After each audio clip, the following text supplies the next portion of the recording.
El último registro de la familia Herrera en territorio estadounidense fue a las 11:47 p.m. del 15 de julio de 1994, cuando pagaron la cuenta en el restaurante Joe's Stone Crab en South Beach, Miami.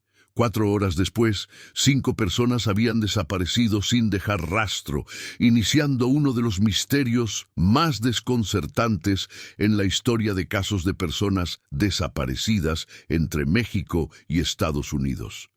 La familia Herrera no era una familia cualquiera.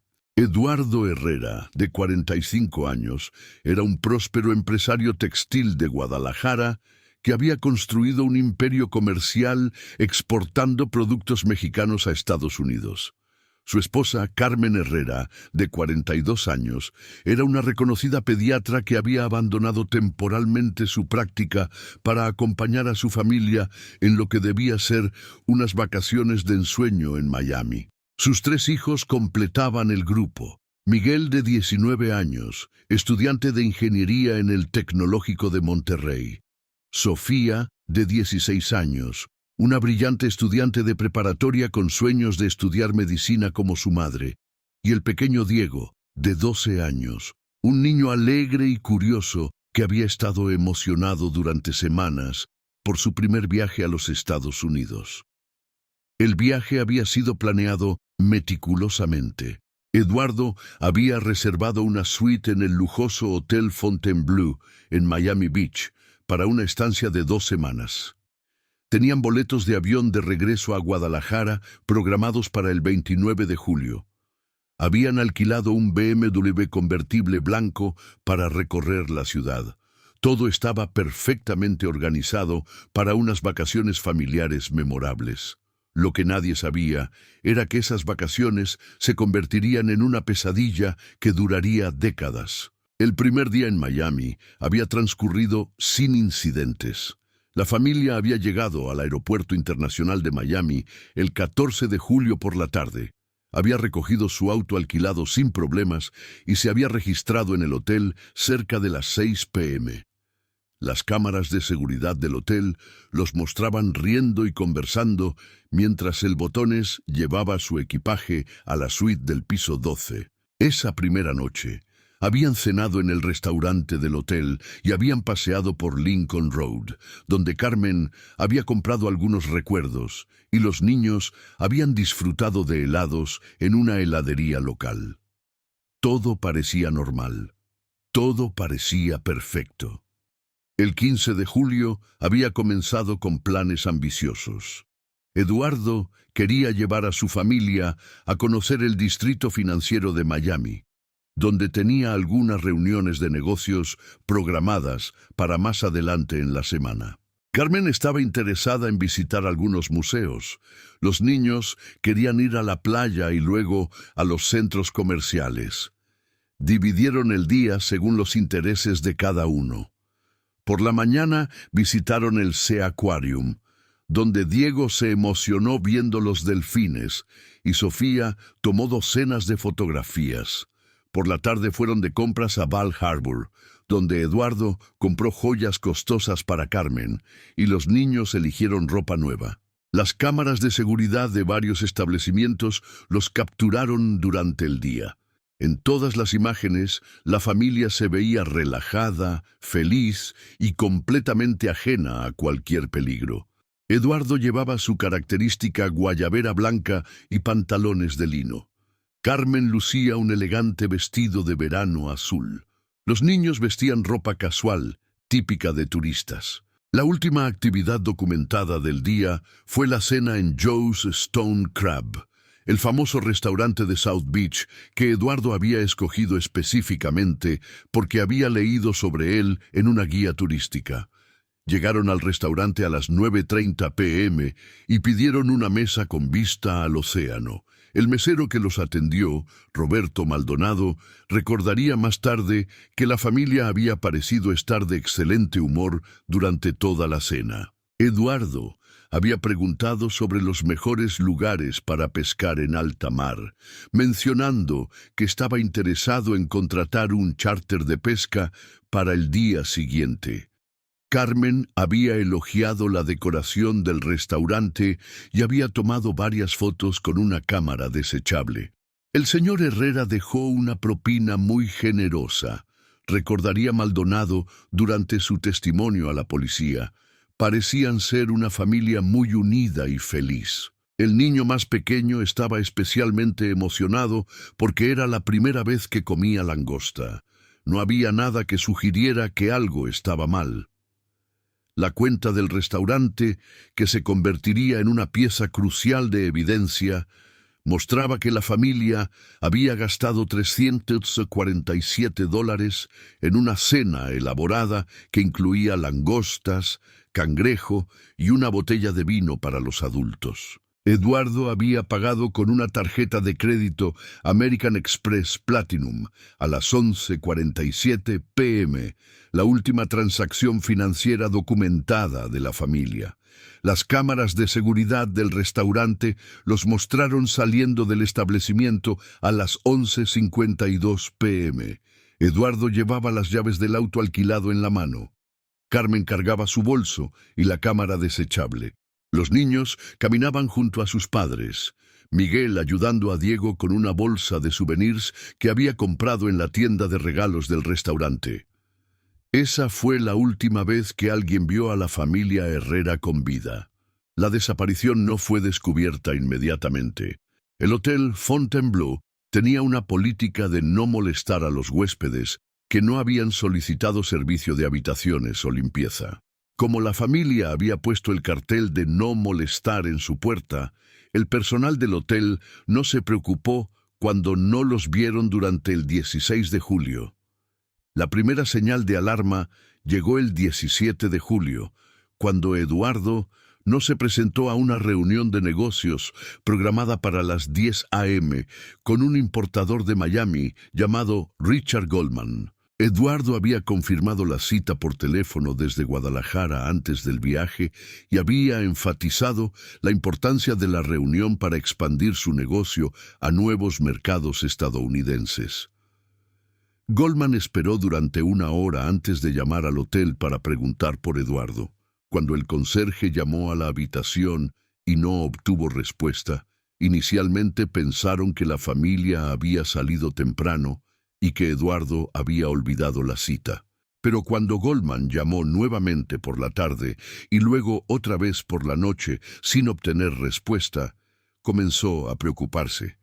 Conocía la reputación de Eduardo como un hombre extremadamente puntual y responsable en los negocios. No era típico de él faltar a una cita sin avisar. El 18 de julio, después de que las llamadas telefónicas seguían sin ser contestadas, Goldman se dirigió personalmente al Hotel Fontainebleau.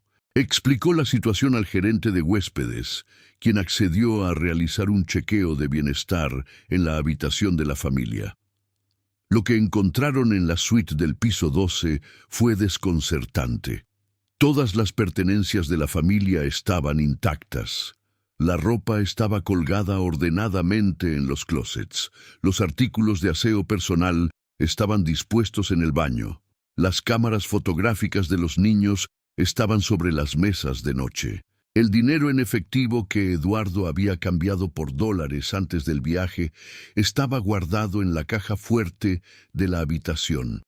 Pero las camas no habían sido usadas la noche del 15 de julio. El servicio de habitaciones había dejado chocolates sobre las almohadas esa tarde, y los chocolates seguían ahí, intactos. Era como si la familia hubiera desaparecido inmediatamente después de regresar del restaurante. El gerente del hotel contactó inmediatamente a la policía de Miami Beach. Los oficiales que respondieron a la llamada, el oficial James Martínez y su compañera, la oficial Susan Taylor, realizaron una inspección inicial de la habitación y comenzaron a recopilar información básica sobre la familia desaparecida. En mis 15 años como policía, nunca había visto algo así, recordaría más tarde el oficial Martínez. Era como si hubieran sido abducidos por extraterrestres. No había signos de lucha, no faltaba nada de valor, y todas sus cosas estaban exactamente donde las habrían dejado personas que planeaban regresar a su habitación. La investigación inicial se centró en las posibilidades más obvias. ¿Había tenido la familia algún accidente automovilístico? ¿Habían sido víctimas de un crimen? ¿Habían decidido extender sus vacaciones sin avisar al hotel?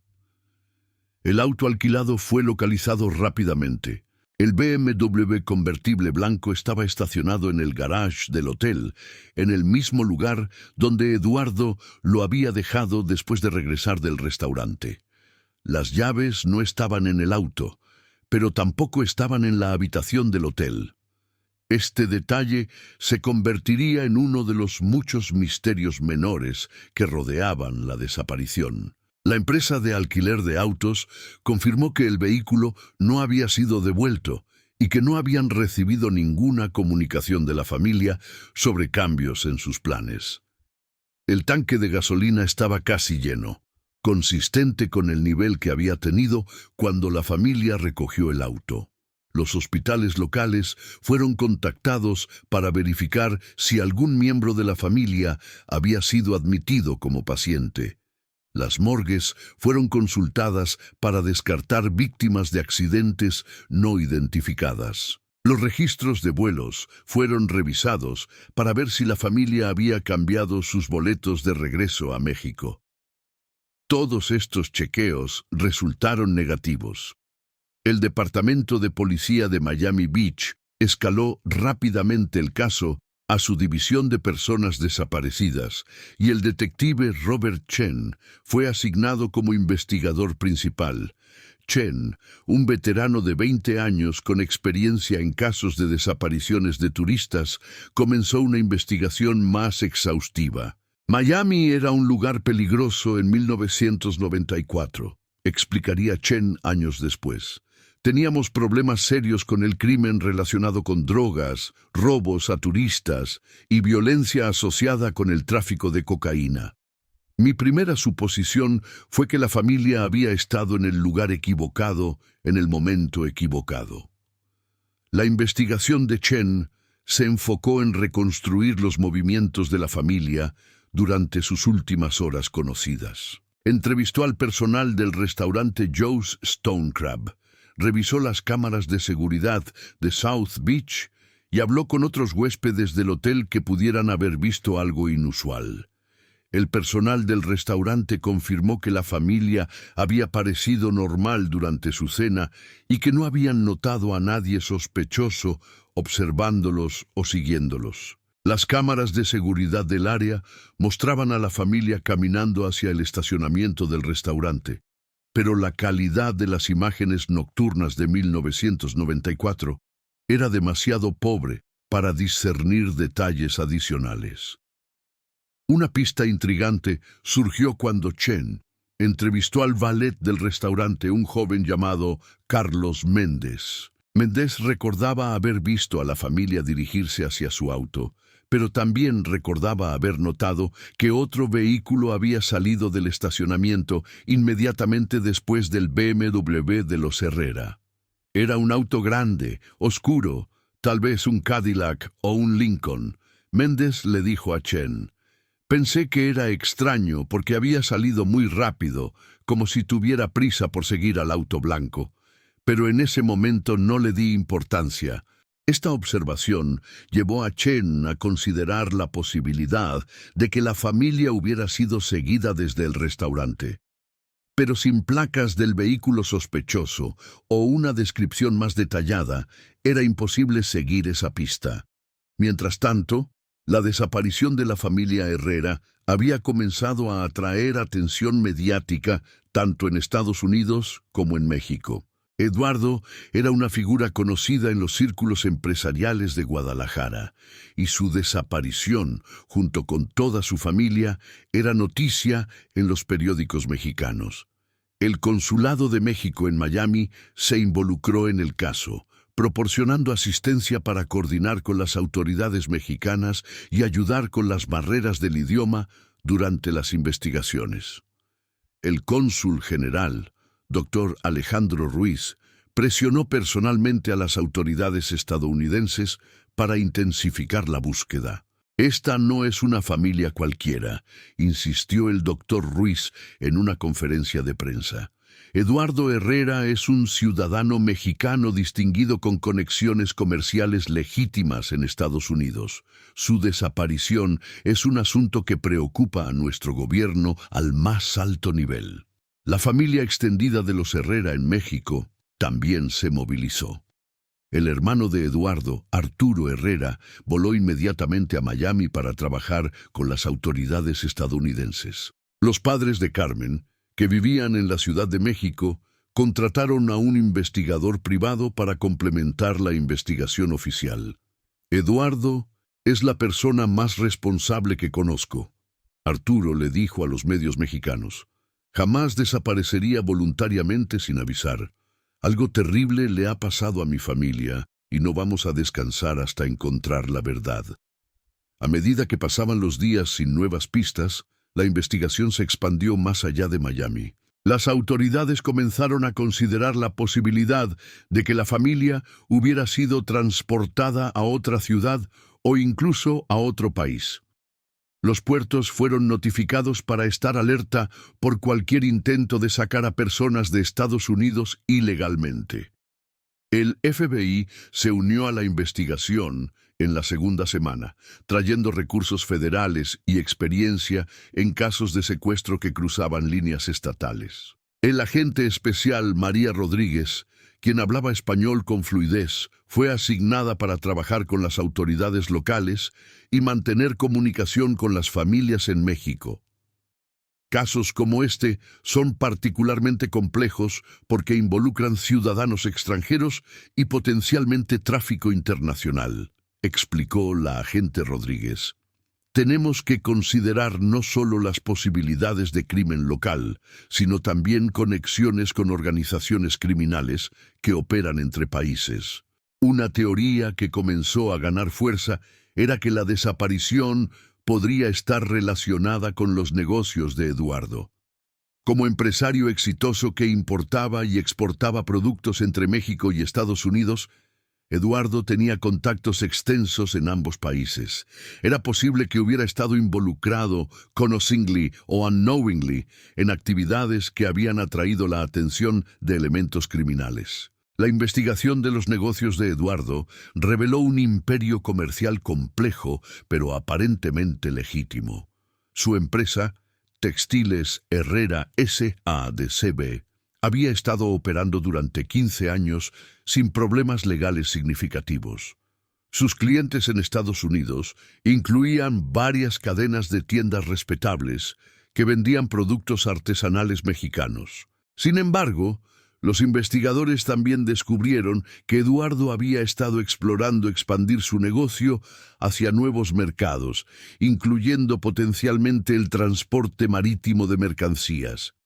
Había tenido reuniones con varios operadores de buques de carga en los meses previos a su viaje a Miami y había expresado interés en establecer rutas de envío más eficientes entre Veracruz y puertos estadounidenses. Esta línea de investigación llevó a los detectives a examinar más de cerca el mundo del transporte marítimo en el sur de Florida, una industria que en 1994 tenía conexiones conocidas con el contrabando de drogas y otras actividades ilegales.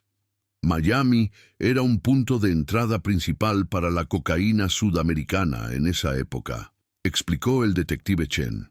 Muchas operaciones legítimas de transporte marítimo eran utilizadas como fachadas para actividades criminales.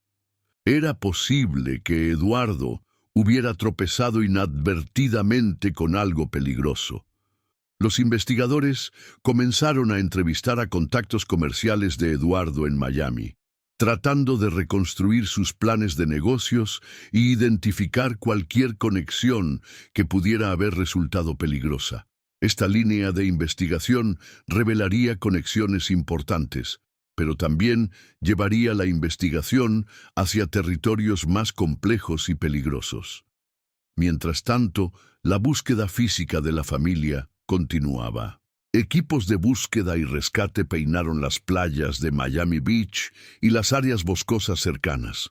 Buzos exploraron las aguas cerca de donde la familia había cenado por última vez. Aviones y helicópteros sobrevolaron los Everglades en caso de que la familia hubiera sido llevada allí. Todas estas búsquedas resultaron infructuosas. Los medios de comunicación mantuvieron el caso en las noticias durante varias semanas. Las fotos de la familia Herrera aparecieron en periódicos y noticieros de televisión, tanto en Estados Unidos como en México. Se estableció una línea telefónica para recibir tips del público y se ofreció una recompensa de $50,000 por información que llevara al paradero de la familia. Los tips llegaron por cientos, pero la mayoría resultaron ser callejones sin salida. Reportes de avistamientos de la familia en diversas ciudades de Estados Unidos, México, incluso otros países, pero cuando eran investigados, siempre resultaban ser casos de identidad equivocada. Un tip particularmente prometedor llegó de un pescador que afirmaba haber visto un grupo que coincidía con la descripción de la familia Herrera, siendo forzado a abordar un barco en el área de Key Biscayne la madrugada del 16 de julio. Sin embargo, cuando la policía investigó este reporte, el pescador admitió que había estado bebiendo esa noche y no estaba seguro de lo que había visto realmente. A medida que el verano de 1994 progresaba sin nuevos desarrollos significativos, la investigación comenzó a perder impulso. Los detectives habían seguido todas las pistas disponibles, entrevistado a cientos de personas y explorado teorías que iban desde secuestro hasta crimen organizado hasta accidentes trágicos. Pero la familia Herrera había desaparecido tan completamente como si nunca hubieran existido. Para septiembre de 1994, el caso había sido reclasificado como una investigación de homicidio, basándose en la suposición de que una familia completa no podía desaparecer voluntariamente sin dejar ningún rastro. Sin embargo, sin cuerpos o evidencia definitiva de violencia, los fiscales no podían proceder con acusaciones contra nadie. El caso gradualmente desapareció de los titulares de las noticias, aunque permaneció oficialmente abierto.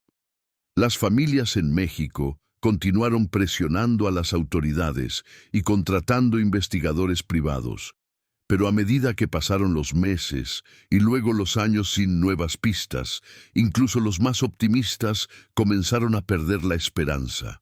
El detective Chen mantuvo el archivo del caso en su escritorio durante años después de su retiro oficial, ocasionalmente repasando las declaraciones de testigos y los reportes de evidencia, buscando algo que pudiera haber pasado por alto. Nunca lo encontró. El Hotel Fontainebleau finalmente dispuso de las pertenencias de la familia después de que el período legal requerido expirara. Las maletas llenas de ropa, las cámaras con fotos sin revelar de sus primeros días en Miami y los regalos que habían comprado para familiares en México fueron empacados y enviados a los parientes en Guadalajara. Esas fotografías, cuando finalmente fueron reveladas, mostraron a una familia feliz disfrutando de lo que habían esperado que fueran unas vacaciones memorables. Las últimas fotos fueron tomadas en Joe's Stone Crab la noche de su desaparición, mostrando a Eduardo brindando con Carmen mientras los niños sonreían a la cámara.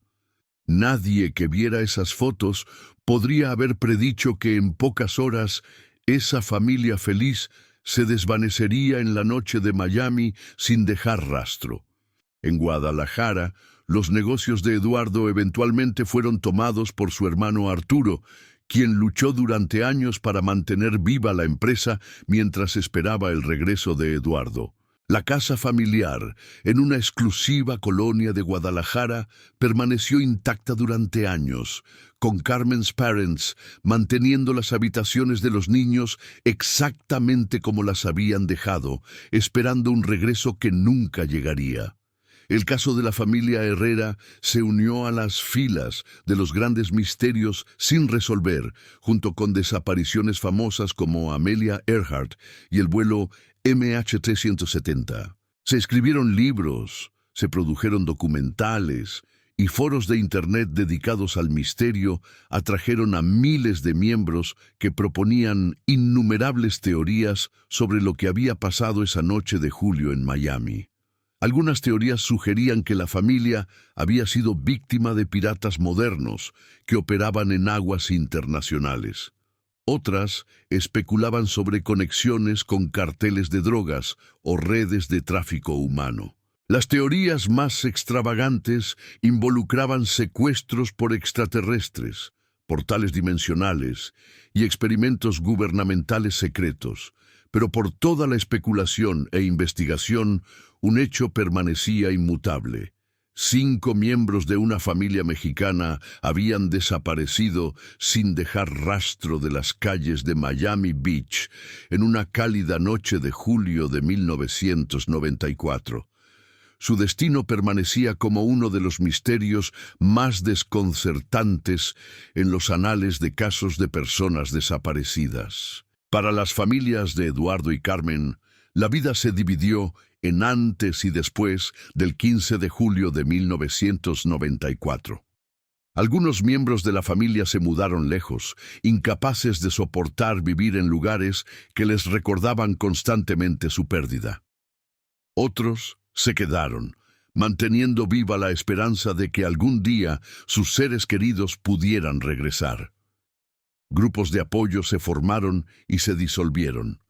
Investigadores privados fueron contratados y despedidos. Fondos de recompensa fueron establecidos y eventualmente donados a organizaciones benéficas cuando se hizo claro que no serían necesarios.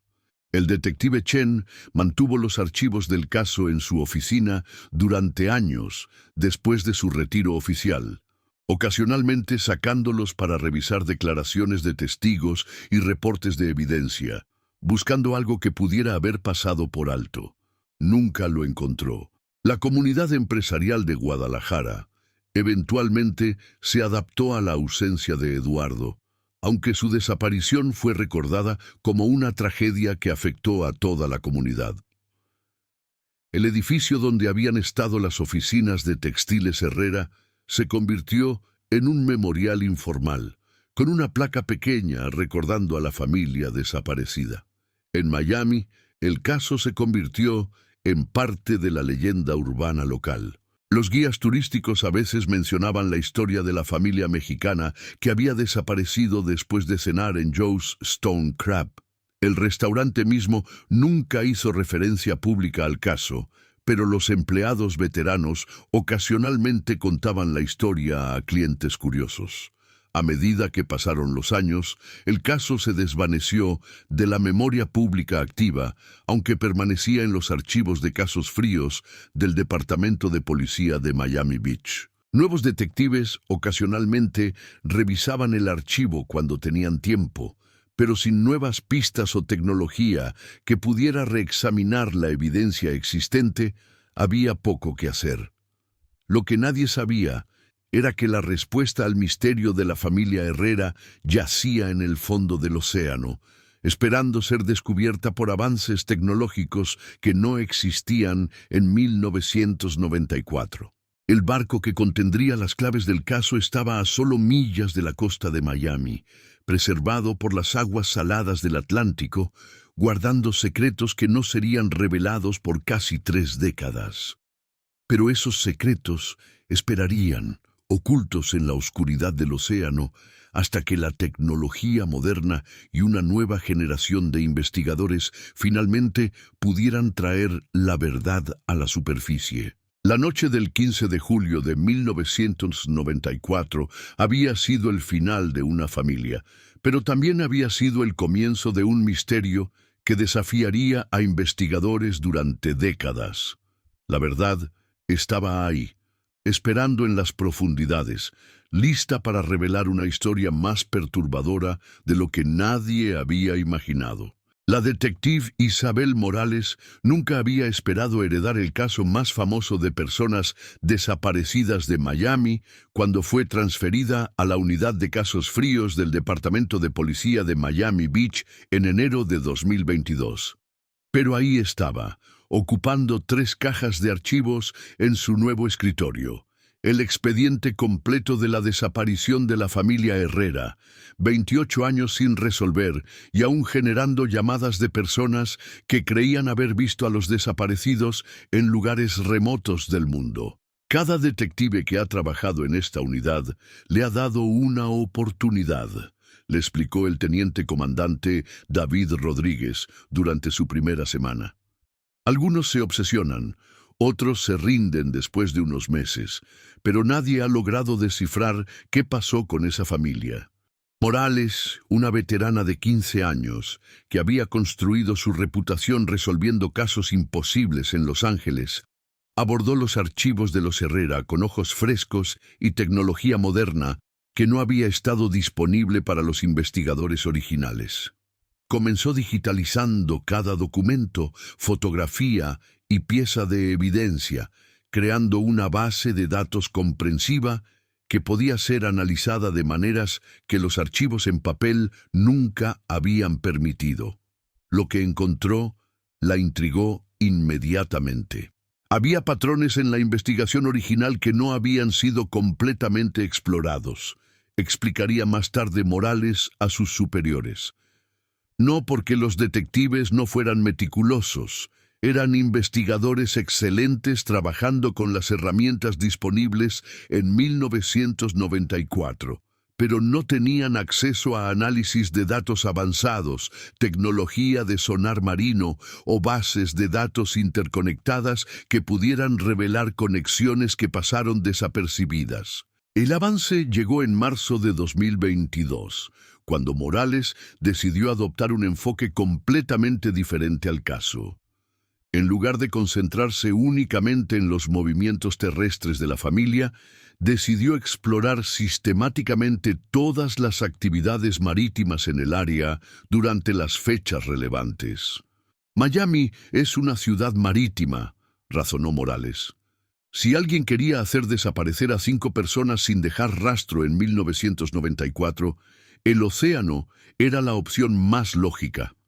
Pero en 1994, las capacidades de búsqueda submarina eran extremadamente limitadas. Trabajando con un equipo del Servicio Geológico de Estados Unidos y la Administración Nacional Oceánica y Atmosférica, NOAA, Morales inició un proyecto ambicioso para mapear y examinar todos los naufragios conocidos y no documentados en un radio de 50 millas náuticas de Miami Beach. Utilizando tecnología de sonar de barrido lateral de última generación y vehículos operados remotamente, ROVs, el equipo comenzó una búsqueda sistemática de anomalías en el fondo oceánico que pudieran estar relacionadas con el caso de 1994. Estábamos buscando embarcaciones que se hubieran hundido entre julio de 1994 y diciembre de 1994, explicó la doctora Amanda Foster, la oceanógrafa marina que dirigía el aspecto técnico de la búsqueda. Cualquier barco que se hubiera hundido durante ese periodo y que no hubiera sido oficialmente reportado o documentado podría ser relevante para el caso. La búsqueda inicial reveló docenas de naufragios, la mayoría de embarcaciones pequeñas de recreo que se habían hundido durante tormentas o debido a problemas mecánicos a lo largo de los años. Pero el 15 de marzo de 2022, exactamente 28 años después de que Morales había comenzado a reexaminar el caso, el equipo hizo un descubrimiento que cambiaría todo. A aproximadamente 23 millas náuticas al sureste de Key Biscayne, en aguas de 180 pies de profundidad, el sonar detectó los restos de lo que parecía ser un yate de lujo considerable, descansando en el fondo arenoso del Océano Atlántico. El tamaño y la configuración del casco sugería una embarcación de entre 80 y 100 pies de largo, reportó el técnico en sonar Miguel Santos. Pero lo que era extraño era su posición. No estaba en ninguna ruta marítima conocida, y no había registros oficiales de ningún naufragio en esa ubicación. Las imágenes iniciales del ERROB revelaron un yate que había estado en el fondo del océano durante décadas. El casco estaba cubierto de crecimiento marino, pero la estructura básica permanecía intacta. Más intrigante aún, la embarcación parecía estar relativamente completa, sugiriendo que se había hundido rápidamente en lugar de haberse deteriorado gradualmente. Lo que vimos inmediatamente nos hizo pensar que este no había sido un naufragio accidental, observó la doctora Foster. La embarcación estaba sentada derecha en el fondo, como si hubiera descendido directamente hacia abajo. Eso es consistente con un hundimiento deliberado o con daño catastrófico que causó una inundación rápida. El equipo obtuvo autorización para una exploración más detallada del naufragio. Usando ERROBs, equipados con cámaras de alta definición y brazos manipuladores, comenzaron a examinar el exterior de la embarcación en busca de cualquier identificación o evidencia que pudiera conectarla con el caso de los Herrera. Lo que encontraron en el exterior del yate fue perturbador. Múltiples agujeros en el casco que parecían ser daños por proyectiles.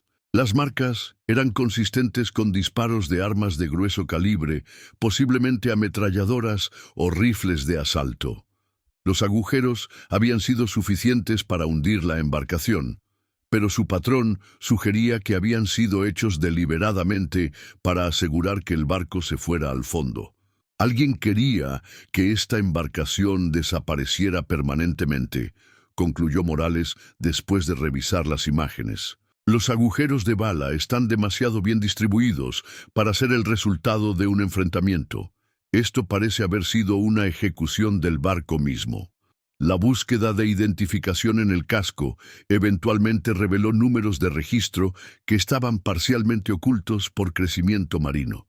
Después de horas de trabajo cuidadoso con los ERROBs, el equipo logró limpiar lo suficiente del área para fotografiar lo que parecían ser las letras y números de identificación de la embarcación. Cuando esos números fueron verificados contra registros marítimos de la década de 1990, los resultados enviaron ondas de shock a través del equipo de investigación.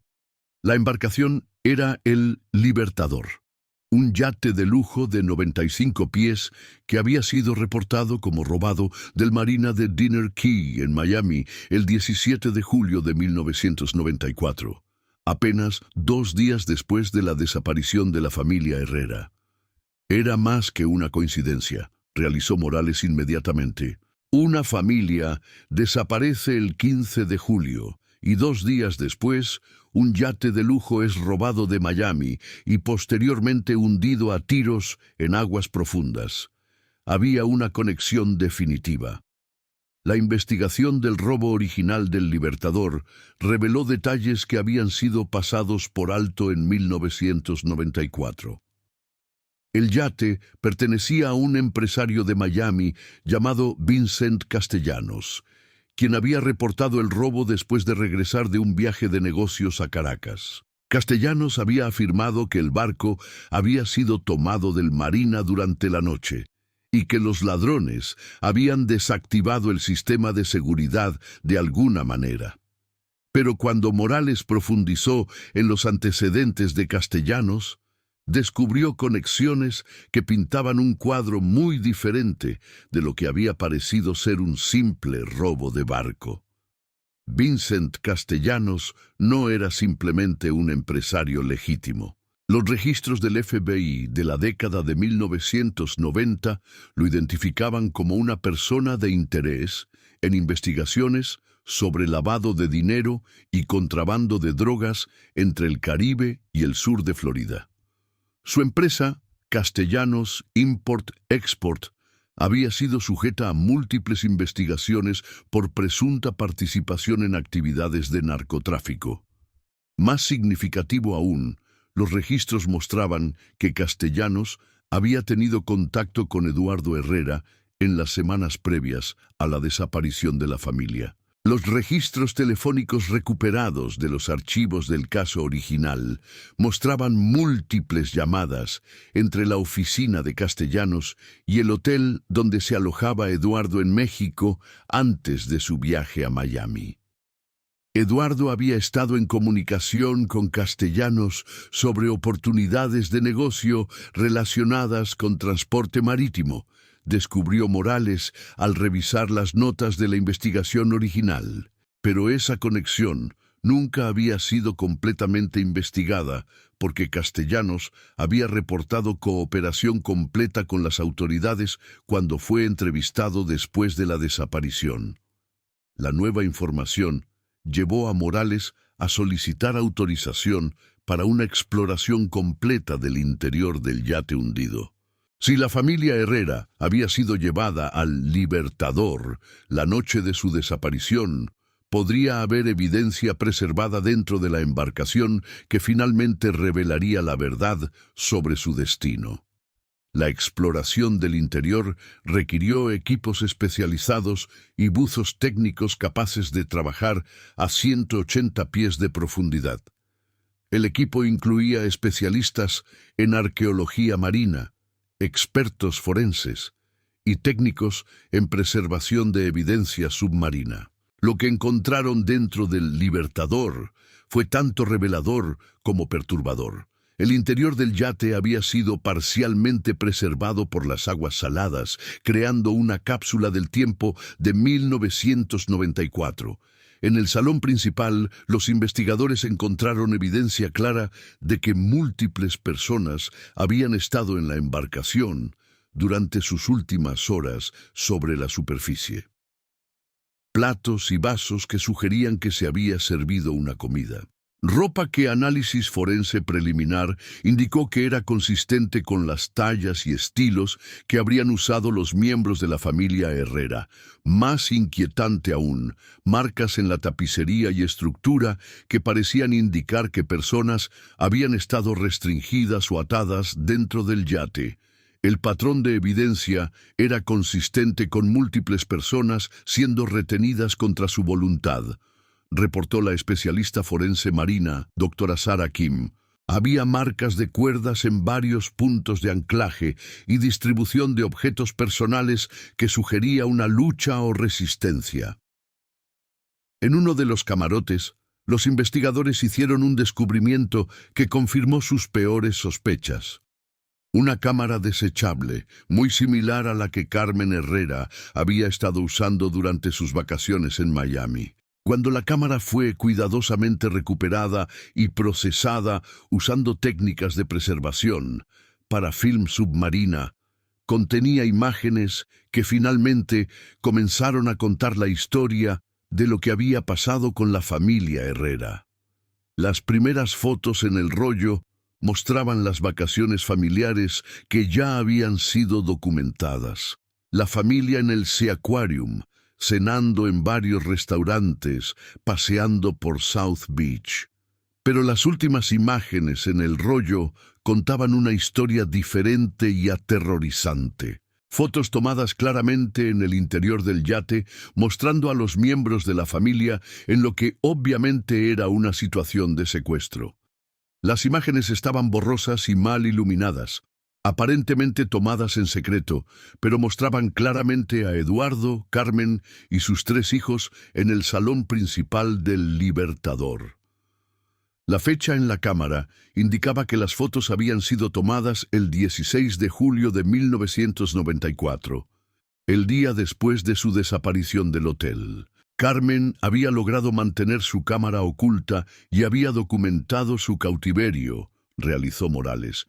Estas fotos prueban que la familia estuvo viva en este yate al menos 24 horas después de su desaparición del hotel, pero también confirman que habían sido secuestrados. Las fotos mostraban otros detalles inquietantes.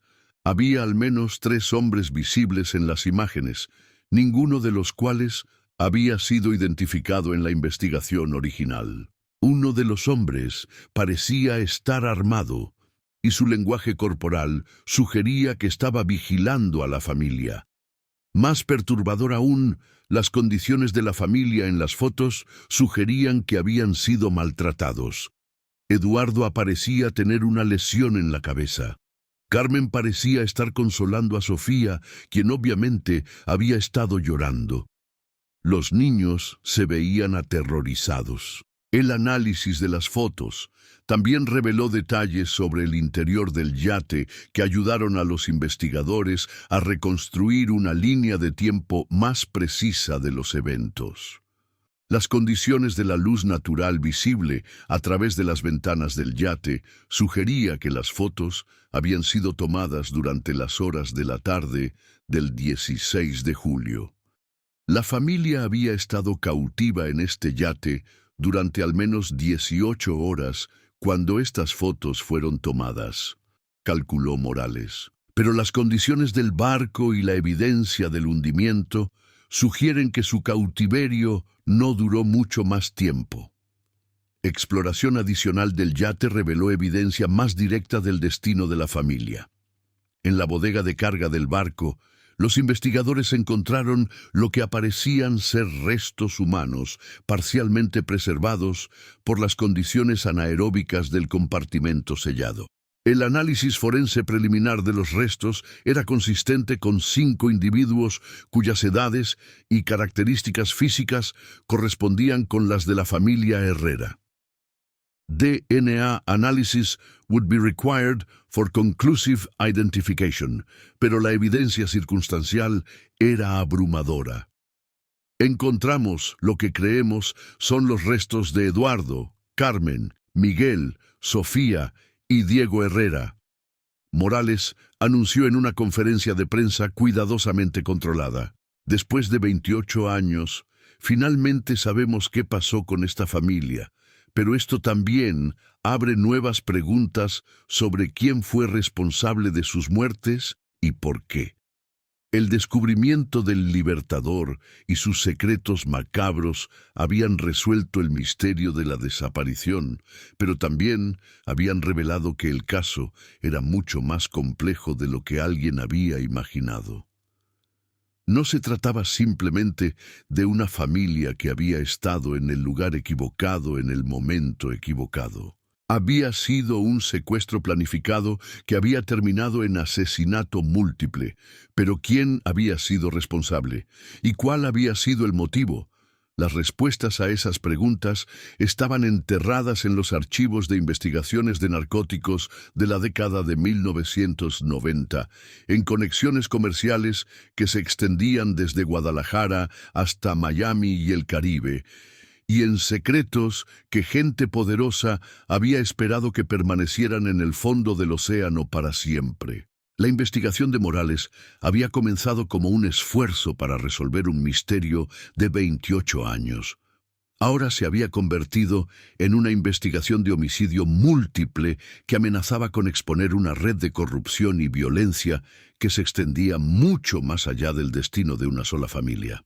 Vincent Castellanos, el dueño original del yate, había muerto en 2003, en lo que oficialmente había sido registrado como un accidente automovilístico en Venezuela. Pero documentos encontrados en el Libertador sugerían que su muerte podría no haber sido tan accidental como había parecido. La investigación también había revelado conexiones entre el caso de los Herrera y otros crímenes sin resolver de la década de 1990, incluyendo la desaparición de otros empresarios mexicanos que habían estado explorando oportunidades de negocio en Miami durante el mismo período. Estamos viendo lo que parece haber sido una operación sistemática dirigida a empresarios mexicanos que podrían haber representado una amenaza para ciertas actividades criminales en el sur de Florida, explicó Morales a los investigadores federales que ahora se habían unido al caso. El descubrimiento del Libertador había sido apenas el comienzo. Los secretos que el yate había guardado durante casi 3 décadas ahora llevarían a los investigadores hacia una conspiración que involucraría a funcionarios corruptos, carteles de drogas y una red de asesinatos que se había extendido desde Miami hasta México y más allá.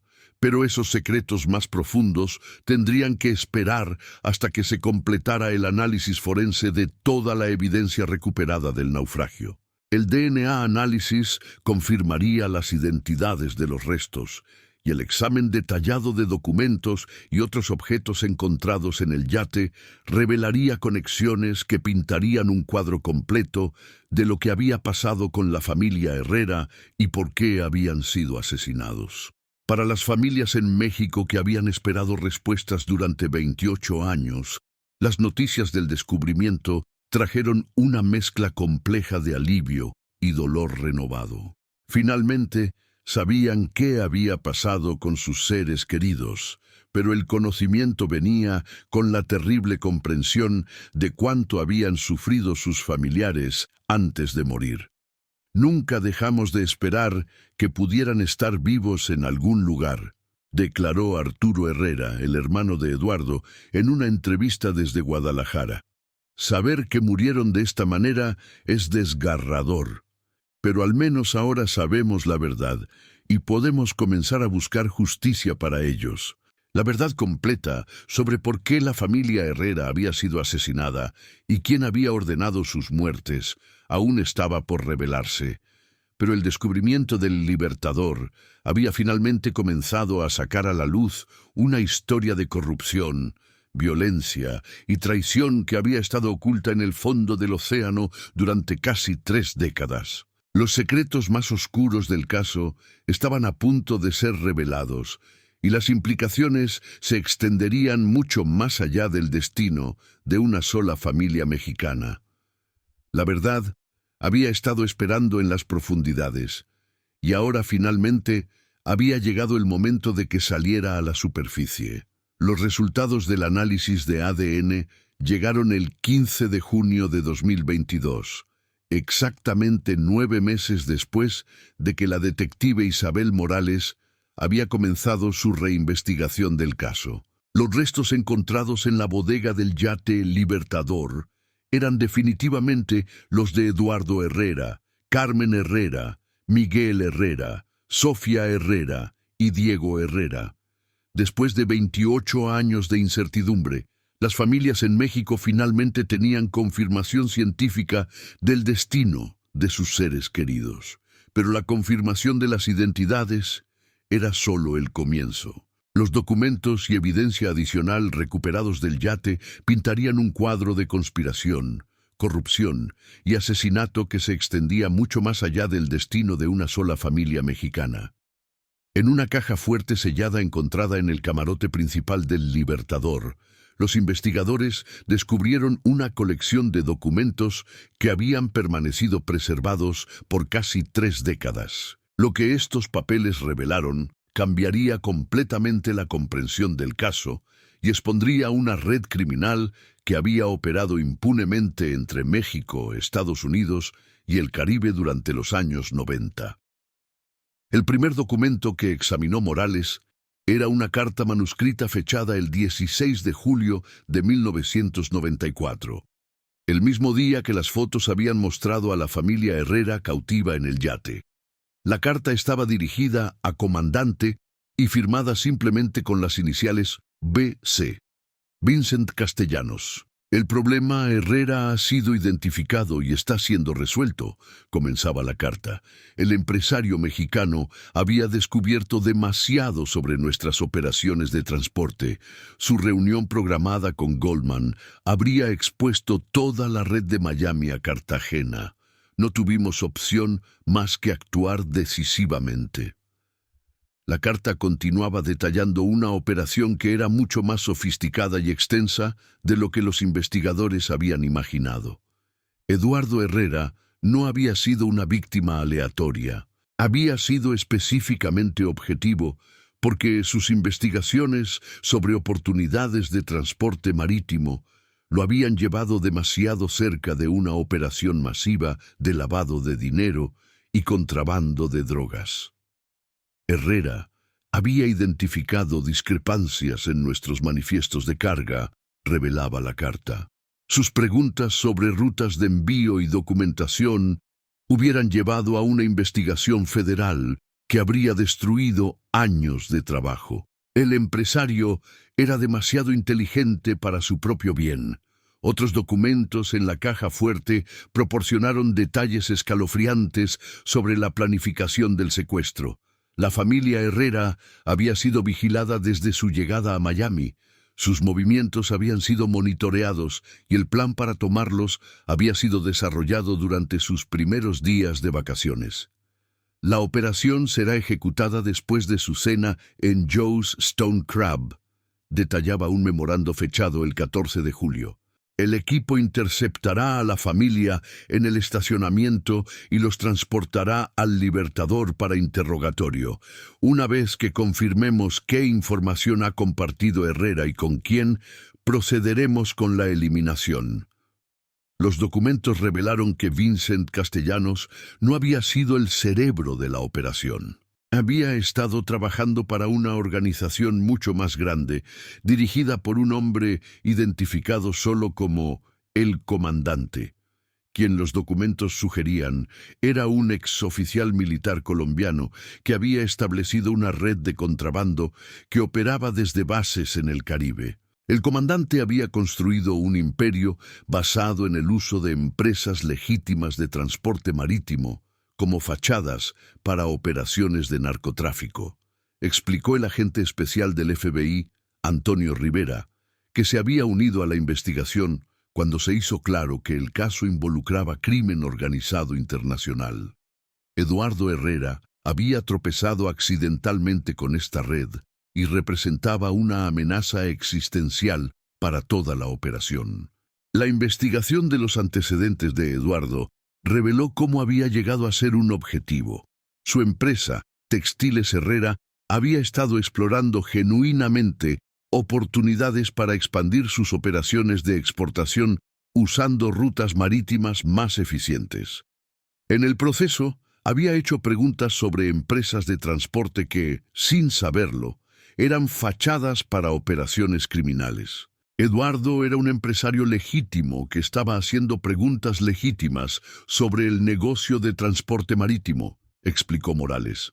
Pero esas preguntas habrían expuesto irregularidades que habrían llevado a las autoridades directamente a una de las operaciones de lavado de dinero más grandes del sur de Florida. Los documentos del yate también revelaron que la familia Herrera no había sido la única víctima de esta organización. Referencias a otros problemas que habían sido resueltos sugirieron que múltiples empresarios e investigadores habían sido asesinados durante los años 90 para proteger la operación. Estamos viendo evidencia de lo que parece haber sido una campaña sistemática de asesinatos dirigida a cualquier persona que pudiera exponer esta red, reportó Rivera a sus superiores en el FBI. Los Herrera fueron solo una familia en una serie de crímenes que se extendieron durante años. Un análisis más profundo de los archivos de casos fríos de la década de 1990 reveló patrones inquietantes. Al menos 6 otros empresarios mexicanos y centroamericanos habían desaparecido en circunstancias similares mientras investigaban oportunidades de negocio en el sur de Florida. Todos habían estado explorando el transporte marítimo o habían hecho preguntas sobre empresas que, según ahora sabían los investigadores, habían sido fachadas para operaciones criminales. La organización había desarrollado un sistema para identificar y eliminar amenazas potenciales, concluyó Morales. Cualquier empresario legítimo que se acercara demasiado a sus operaciones era marcado para eliminación. Los documentos también proporcionaron pistas sobre la identidad de el comandante.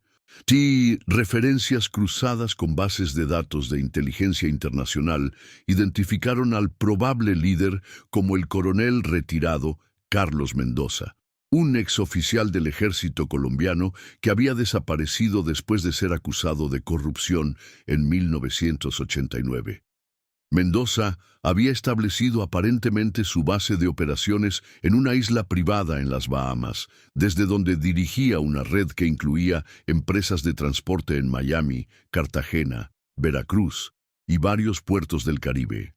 La operación había sido responsable de transportar miles de millones de dólares en cocaína desde Colombia a Estados Unidos, usando empresas aparentemente legítimas como cobertura. Esta era una operación militar en términos de su organización y disciplina, explicó Rivera. Mendoza había aplicado su entrenamiento militar para crear una de las redes de narcotráfico más sofisticadas de la década de 1990.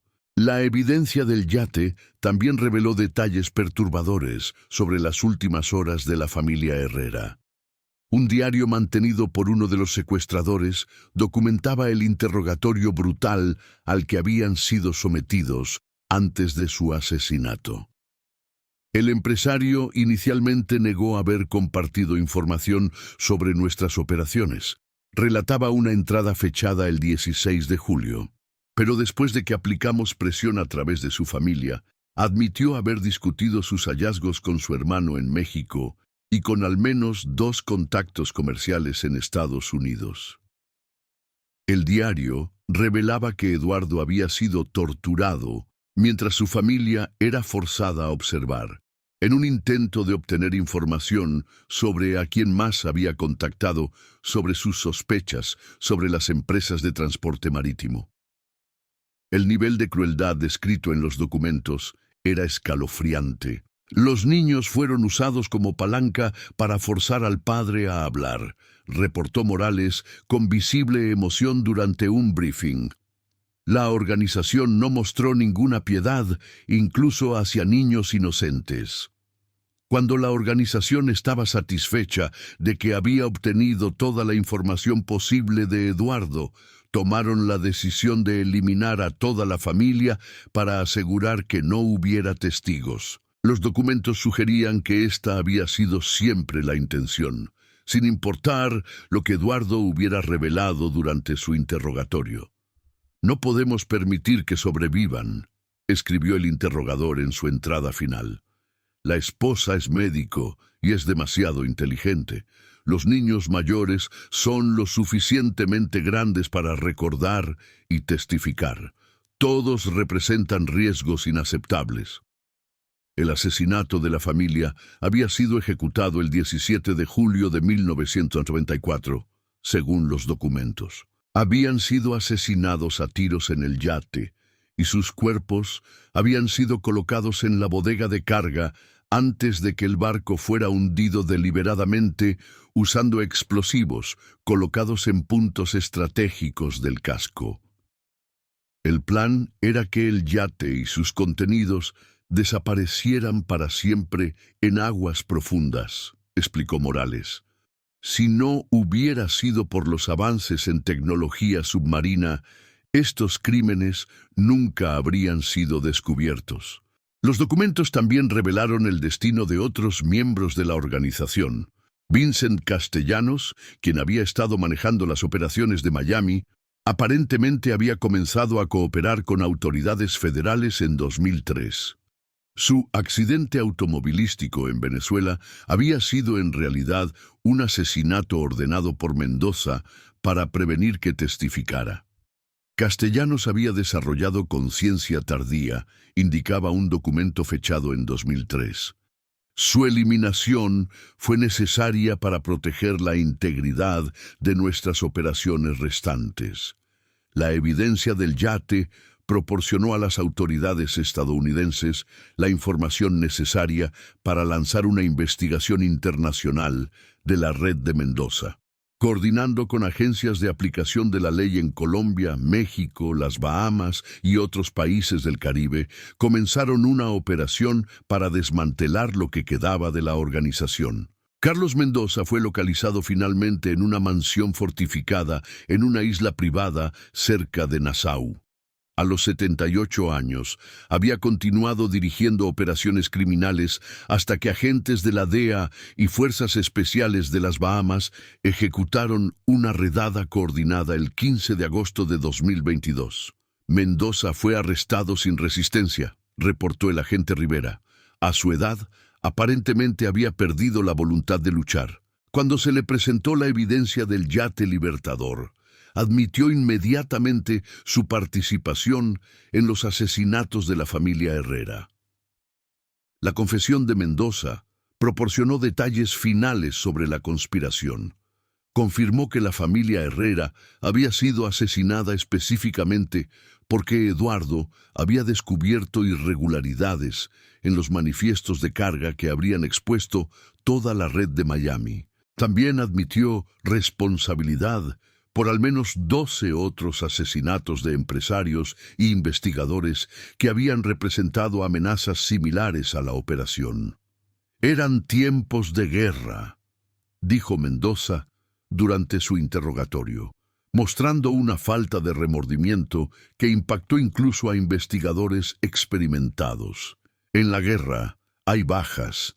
Estas personas eligieron convertirse en enemigos de nuestra organización cuando hicieron preguntas que no debían hacer». Los arrestos se extendieron más allá de Mendoza. Utilizando información de los documentos del yate y la confesión de Mendoza, las autoridades identificaron y arrestaron a otros 23 miembros de la organización en operaciones coordinadas a través de múltiples países. Muchos de estos individuos habían estado viviendo bajo identidades falsas durante décadas, creyendo que sus crímenes nunca serían descubiertos. Entre los arrestados estaba Miguel Santos, el ex técnico en sonar que había ayudado a localizar el yate, una revelación que impactó profundamente a Morales y su equipo. Santos había estado secretamente monitoreando la investigación y reportando a miembros restantes de la organización, esperando prevenir que la verdad saliera a la luz. Santos había sido plantado en nuestro equipo específicamente para sabotear la investigación, realizó Morales. La organización todavía tenía recursos y conexiones que les permitían infiltrar investigaciones oficiales. El descubrimiento de la traición de Santos llevó a una revisión completa de seguridad de la investigación y resultó en la identificación de otros 2 individuos que habían estado trabajando para proteger los secretos de la organización. La corrupción se había extendido más profundo de lo que alguien había imaginado. Para las familias de las víctimas, las revelaciones trajeron una mezcla compleja de justicia y dolor renovado. Finalmente entendían por qué sus seres queridos habían sido asesinados, pero el conocimiento del sufrimiento que habían experimentado antes de su muerte era devastador.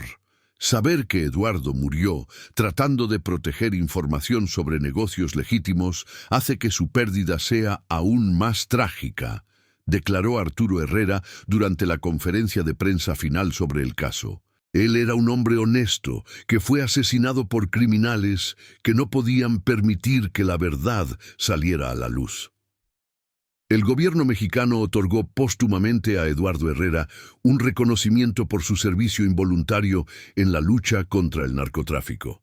Su familia fue honrada en una ceremonia en la Ciudad de México, donde el presidente destacó el sacrificio de familias inocentes en la guerra contra las drogas. Carmen Herrera fue recordada en una ceremonia especial en el hospital donde había trabajado en Guadalajara.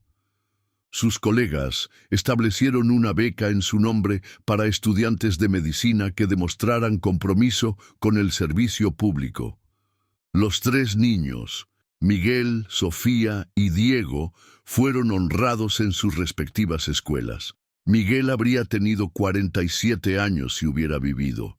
Sofía habría tenido 44. Diego habría tenido 40. Sus vidas fueron cortadas antes de que pudieran realizar sus sueños, pero sus memorias sirvieron como recordatorio del costo humano de la violencia criminal. El yate Libertador fue eventualmente levantado del fondo del océano y preservado como evidencia. Partes de la embarcación fueron posteriormente donadas al Museo Nacional de Antropología en la Ciudad de México, donde forman parte de una exhibición sobre víctimas mexicanas de violencia internacional. Mendoza fue sentenciado a cadena perpetua sin posibilidad de libertad condicional por múltiples cargos de asesinato, conspiración y narcotráfico. A pesar de su edad avanzada, los fiscales argumentaron que la brutalidad de sus crímenes justificaba la sentencia máxima. Carlos Mendoza dirigió una de las organizaciones criminales más despiadadas de la historia moderna, declaró el fiscal federal durante la sentencia. Sus víctimas incluían no solo adultos involucrados en negocios legítimos, sino también niños inocentes cuyo único crimen fue ser miembros de familias que representaban amenazas para sus operaciones. Los otros miembros arrestados de la organización recibieron sentencias que variaron desde 25 años hasta cadena perpetua, dependiendo de su nivel de participación en los asesinatos. Varios aceptaron acuerdos de culpabilidad a cambio de testificar contra Mendoza y otros líderes de la organización. El caso también llevó a reformas significativas en la supervisión del transporte marítimo internacional. Las agencias de aplicación de la ley desarrollaron nuevos protocolos para identificar empresas fachada y monitorear actividades sospechosas en puertos clave. El caso Herrera demostró cómo organizaciones criminales sofisticadas pueden usar infraestructura comercial legítima para ocultar actividades ilegales, explicó Rivera. Hemos implementado nuevos sistemas para prevenir que esto vuelva a ocurrir a esta escala. Para la detective Morales, resolver el caso representó el punto culminante de su carrera. Su innovador uso de tecnología marina para resolver un caso frío de décadas se convirtió en un modelo para investigaciones futuras. El caso de los Herrera me enseñó que la verdad tiene una manera de salir a la superficie, sin importar cuánto tiempo esté enterrada, reflexionó Morales durante una entrevista final. Tecnología que no existía en 1994 finalmente nos permitió dar justicia a esta familia. Es un recordatorio de que nunca debemos abandonar la búsqueda de la verdad. El caso también sirvió como catalizador para investigaciones de otros casos fríos de la década de 1990. Utilizando métodos similares, las autoridades comenzaron a reexaminar desapariciones sin resolver de empresarios e investigadores que podrían haber sido víctimas de organizaciones criminales similares. En total, la investigación resultó en la resolución de 17 casos de personas desaparecidas que databan de los años 1990 y 2000. Las familias de estas víctimas finalmente recibieron las respuestas que habían estado buscando durante décadas. La historia de la familia Herrera se convirtió en símbolo de la importancia de nunca rendirse en la búsqueda de justicia. Su caso demostró que incluso los crímenes más sofisticados eventualmente pueden ser resueltos cuando la determinación de los investigadores se combina con avances tecnológicos. El memorial establecido en Guadalajara para la familia incluye las palabras «En memoria de Eduardo, Carmen, Miguel, Sofía y Diego Herrera, víctimas inocentes cuya búsqueda de oportunidades legítimas de negocio las llevó al camino de criminales despiadados». Su memoria sirve como recordatorio de que la justicia, aunque tardía, eventualmente prevalece. El océano que había guardado sus secretos durante 28 años finalmente había entregado la verdad. La familia Herrera había sido encontrada, sus asesinos habían sido llevados ante la justicia, y una red criminal que había operado impunemente durante décadas había sido desmantelada. Pero quizás, lo más importante, su historia sirvió como recordatorio de que cada persona desaparecida merece ser encontrada, cada familia merece respuestas, y cada vida, sin importar cuán brevemente haya sido vivida, tiene valor que trasciende el tiempo. El caso estaba cerrado, pero la memoria permanecía. Y al final, esa memoria demostró ser más poderosa que cualquier secreto, más profunda que cualquier océano, y más duradera que cualquier intento de ocultar la verdad. Después de 28 años de misterio, La familia Herrera finalmente había regresado a casa. No de la manera que sus familias habían esperado, pero con la dignidad de la verdad revelada y la justicia servida. Su historia viviría como testimonio del poder de la perseverancia, la importancia de la tecnología en la aplicación de la ley moderna y la realidad de que en un mundo conectado, incluso los secretos más profundos eventualmente salen a la luz.